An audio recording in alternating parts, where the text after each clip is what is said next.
The police department is joining some other agencies across the country to remind gun owners to practice firearm safety and keep their guns secure. It's called the Right to Carry, Duty to Secure campaign, and it starts today. Well, new at 6, WKYT's Mariah Congito shares why Lexington police wanted to get involved in this campaign. By securing it, you're taking that firearm away from that criminal. The International Associations of Chiefs of Police and Shaquille O'Neal are spearheading this campaign. We always want to make the public aware of what we're seeing. Aware that guns are being stolen frequently and they're often used to commit violent crimes. Lexington Police says from the beginning of the year through July, 190 guns were reported stolen.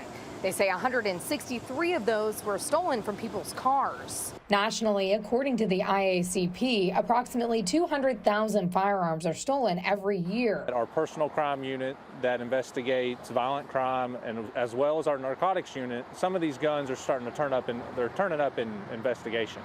Sergeant Guy Miller with Lexington Police says most of the time the guns that are stolen are not in a vehicle gun safe and the cars are left unlocked. The FBI, their analysts have shown that the majority of car break-ins where firearms are taken are in driveways and roadways. Miller says there is a responsibility that comes with having the right to carry. By securing that firearm at night when you go in, you are making the community safer. Miller says it's best that you don't leave your gun in the car, and when it's inside, store it in a gun safe or out of the reach of children.